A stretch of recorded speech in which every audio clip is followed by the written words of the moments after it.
Welcome to Introduction to Hebrew. My name is Alicia, and I'm joined by... Hi everyone, I'm Edith. In this lesson, we'll focus on teaching you the most useful Hebrew words and phrases for absolute beginners.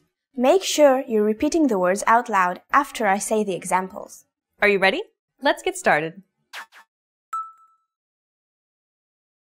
The best phrase to learn when studying a new language is one that expresses gratitude and appreciation. If you had to learn only a single phrase, this would be it. We taught you this phrase in the first lesson of this series.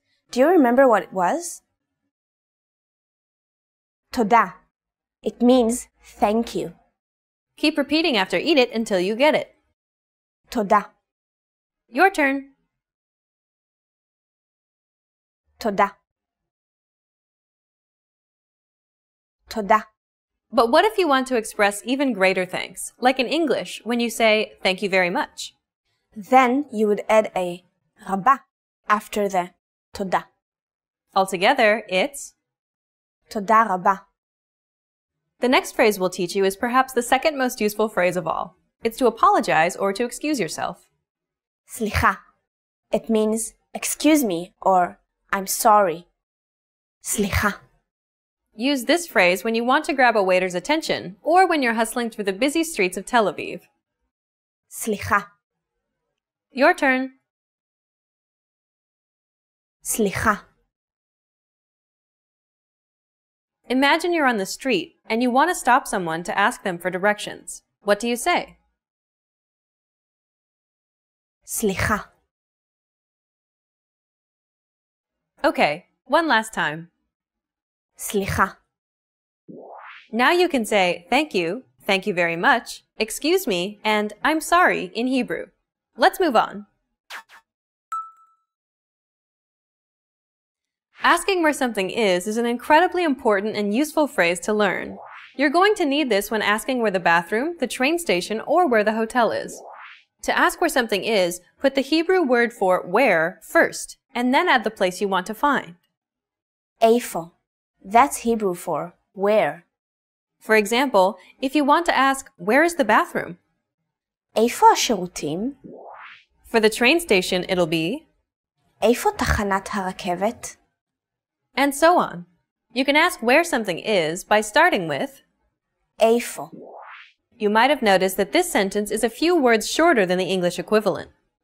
Well, that's because in Hebrew, we don't have a word for is, and the word for the is connected to the noun. So in the sentence, איפה השירותים, you're actually saying, where the bathroom? So that makes it a little simpler. You only need to know the word for where, איפה, and the destination you want to get to. Let's practice these two sentences again.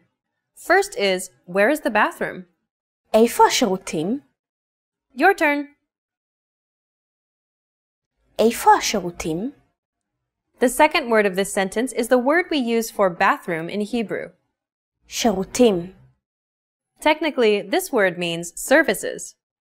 Okay, now let's teach you some vocabulary so that you can use it in the sentence. Here are some of the most common words you'll need to learn. בית מלון. Hotel. בית מלון. איפה בית המלון? If you ask someone this question, they'll direct you to the closest hotel. If you'd like to ask where a specific hotel is, like Hilton, for example, simply place the name after hotel. בית מלון. בית מלון הילטון. איפה בית המלון הילטון? Next, מכולת. convenience store. מכולת. איפה המכולת? Our second example sentence was, where is the train station? איפה תחנת הרכבת? The second word in this sentence means station, and the last word means train. איפה תחנת הרכבת? Your turn. איפה תחנת הרכבת? You can substitute almost anything and simply start with איפה. to ask where something is in Hebrew. In this final lesson, you learned how to say thank you, excuse me, I'm sorry, and how to ask where something is in Hebrew. And in this series, we introduced you to the basics of Hebrew pronunciation, grammar, writing, and more. Let's conclude with some parting advice from Edith. Listen to some of her tips on how to learn Hebrew from a native Hebrew speaker's perspective. The best way to learn Hebrew, particularly if you want to improve your communication skills, is to watch and study contemporary Hebrew videos. That's because we often use expressions in daily conversations that aren't necessarily introduced in grammar textbooks. The biggest mistake that I see learners make is stressing too much about making the guttural letter sounds. They may sound funny to you in the beginning, but if you loosen your mouth and just go with the flow, you'll learn that it's actually fun to make these sounds.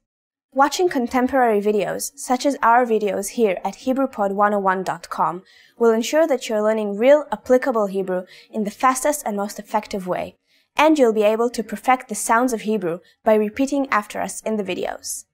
You've reached the end of this course, Introduction to Hebrew, but it's only the beginning of your journey to Hebrew fluency. Where do you go from here? Try our Hebrew in 3-minute series, where we teach you basic grammar and even more useful phrases. Or check out any of our other video series. We have many different categories for you to choose from. Good luck as you continue learning Hebrew, and I'll see you in another video. Bye! Bye!